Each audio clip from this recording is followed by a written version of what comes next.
Are we live? Of course I'm live. People, Deluded, I'm back again. I hope everybody's doing well and safe. Now, I've literally just finished reviewing the game in relation to Arsenal versus Watford, or doing a watch along. Such has been the crazy day. I haven't actually had a time or any alone time to sit here and speak and dissect our under 23's game against Bromley. Bromley 3, Arsenal's under 23's 1. Now, I say under 23's, yeah, you look at it, Ben Cottrell was there. Happy to see that he's on the mend in terms of injuries, obviously want to see him go out on loan and play some football. Or say Tutu, whose future will probably be decided soon, played. A lot of them won't be there. I'm happy for the first year and second year scholars that got to play, quite a few of them got involved and whatnot, man. And it's a good opportunity for them. And it's a good opportunity for a lot of these players, because I personally feel when you're an Arsenal young footballer, people, sorry, 1 second. I need to make sure the lighting settings is actually correct. Apologies, people. Oh, sorry, yeah, the lighting's back on. Apologies, people. It's a good experience, because when you're an Arsenal player or an Arsenal youth player, 9 times out of 10, you're used to the lion's share of possession. You're used to controlling proceedings. You're used to the other team playing second fiddle. And I think that wasn't the case against Bromley, because, yeah, you lot are playing for Arsenal and they're playing for Bromley with respect, but they were physically stronger than them. Their game management was ahead, because these are a lot of teenagers. They're still getting the naiveties out of their game. In short, Bromley were just way more street smart and obviously physically better. I like the way my young Halem boys stood up to be counted. I'm seeing, Kion Edwards, Armani Richards. I'm seeing a lot of them, take the kickings, but when it's time to say something to the other team, they're opening their mouths. And I like that. And I feel it's a good test, because that's what the real world's about. Whether you're at Arsenal or elsewhere, people are going to make things difficult for you. You have to play second fiddle. And I think in the game, there's the lion's share.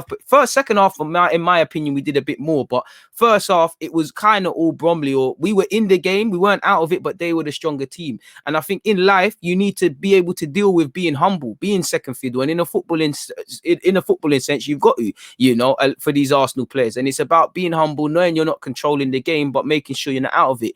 One thing I like about this game, because I think a lot of these guys, you're not made to pay for your mistakes when you see it. And all three of the goals were avoidable, people. The first one, within the first 5-10 minutes, very avoidable. We're making silly mistakes, and at least you see when you're playing with a crowd, and it's good, big up the crowd as well. It's lovely for basically Arsenal's under 18s with a couple of 23s.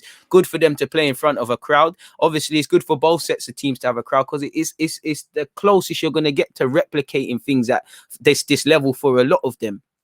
And obviously, unless it's the FA Youth Cup. And I feel, I don't want to put a downer on things. Majority of you are not going to make it at Arsenal. You might very well play here, or some of you might have the potential, but you might be complacent. You see what life is like for other people, so make sure you're still there. I think, I'm not annoyed about the result. Of course we lost, but we're a young side. I think I'm actually impressed with how we coped, really. I think, we were thrown in at the deep end and we did all right. And for me, there's lessons to learn. It's nice to see Charlie Patino playing and getting over his injury. Him and Amari, they weren't, and Armani Richards, who's playing off the left, they weren't able to really influence the game to the standard they can, because, for the obvious things I've said, which is good. Everyone that played was out of their comfort zone, from the defenders to the strikers, and that's what we need. That's what they need, because you're not going to get that too many times playing against your peers. Some of you have been signed from 7 years of age, and you're now 16 to 20 odd years of age. Some of you have been playing the same old people for years. When you're playing Bromley, it's a pre-season game for you. That's one of the best games they'll play this season. They're up for it. It's selling, that is, I'm happy for Bromley. They probably picked up a nice little pay packet for the tickets and that, it's good. But they were up for it, and I think they meant every tackle in a fair way. There's no malice, but it was a very professional game, and I think everyone can take lessons from that, from defense to the goalie to the strikers. And for me, we went 1-0 down. Looking at my notes, as I said, cheap goal, playing out from the back. I feel we were half in it, but we were made to pay for a mistake, and it's a good lesson for these lads to learn, because you've got to be switched on. When you're fighting for 3 points, or you're fighting for new contracts, or fighting for promotion, or to avoid relegation, these are all things that make the difference. And for these under 18s, first years and second years and some of the 23s, if you don't, start thinking like that as well. I did think there was a good tempo to the game. That's meant to say ours. There wasn't much space for our players to play our thing, and we're playing against physically more advanced players. So you got to use the brain, speed of thought. You know, there was an incident where Amario won a smart little foul on the edge of their area towards the left side, sort of side. You know, there was a couple times Amario good 1-2s. You know, Jeff caught at left. You know, the left hand side from us had a busy day. Both fullbacks did. You know, and it's a good lesson for both our fullbacks. For me, around the 20th minute to the 45 mark, we let ourselves down a few minutes before half time. But I felt, if I had to describe it, we were bobbing and weaving. We weren't out of a boxing match, but it's like, you know, it's like Anthony Joshua versus, I don't know, someone who's second fiddle. You know, it's like bobbing and weaving. We're getting hit, but we're surviving. We're keeping it going. And at some point, I'm looking at us to hit back. But I'm actually happy that we're out of the comfort zone, because obviously the boys should be disappointed. I'm disappointed, but for me, I'm actually happy that these lot are out of their comfort zone. Like, you could see in a healthy way, people are struggling, you know. And I always tell you, speed of thought. Certain men are stronger than everyone when they're playing among their peers. They're not there. Certain men are faster or more skillful. You can't rely on none of that. And for them, it's mentally keeping your head, dealing with the crowd, dealing with the setback. There's a lot of things that go into being a footballer, more so than just technical ability. And any player that thinks they can rest on their laurels, you didn't get to do that.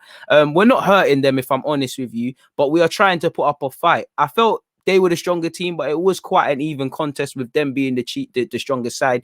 We've given the goal to them, really and truly, you know, and we're losing the first and second balls generally, and that's to be expected, because again, they're physically better than us. They're grown, with respect, not to sound condescending, but you've got grown men against developing young men, so there's an issue there. We handed them another cheap goal before half time, and this is what the boys need to learn as they progress and progress and progress. You can't afford to do that, or people lose their jobs, managers get sacked, players get sold. So it's a good experience. We're 2-0 down at halftime. On one hand, I don't think we deserve it. On the other hand, I do.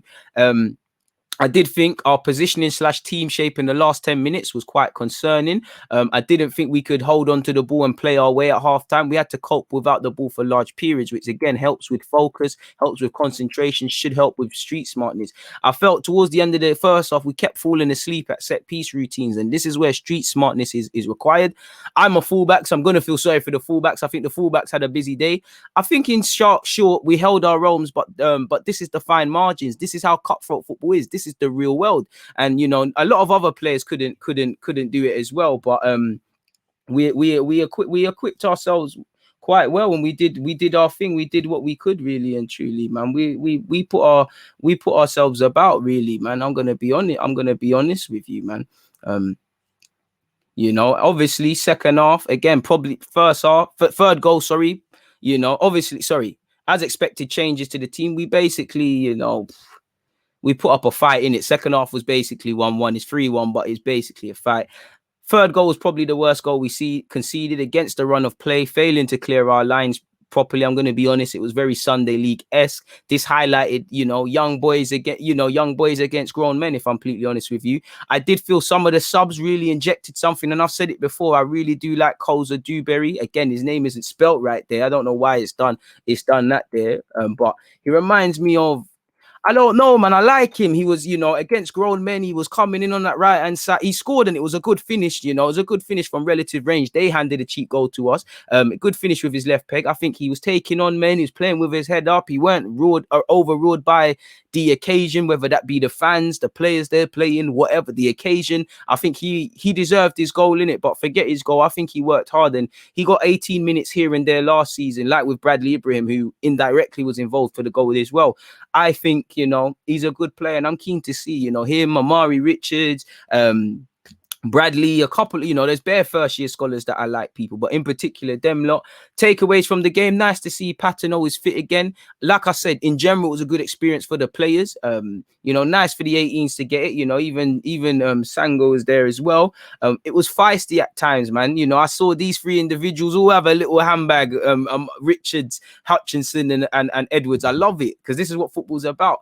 In short, I'm happy to see our young players were uncomfortable, because there's no point playing, you know, if we played with respect Bromley's equivalent at this youth level, we'll probably win 10 or 7-0. There's no point of that. It's not helping these young lads, really. You know, hopefully, I'm happy nobody's injured. Everyone's got minutes in the tank, and this might only be pre-season, but there's minutes to learn. There's things to learn, from the minutes played. If you learn in games like this, then when you're playing at under 18s level, it should be there, because there's many things we could have learned in this game that would help us go one step or hopefully all the way in the FA Youth Cup, you know, because again, there's no criticism. You expect 15, 16-year-olds to be naive all the way up to 20, but it's about getting rid of that. So nice experience for people to get, you know, to play grown men and whatnot. And unfortunately we lost, but it is what it is, man. You know, like I said, Bromley 3, Arsenal's under 23/18/ Arsenal Youth 11 1. Bromley 3, Arsenal 1. We go again, people. So it is what it is in that regards. Please make sure you've hit the like button. Get your opinions in if you did watch the game. Most importantly, stay safe. And I'll see you later. People, DG.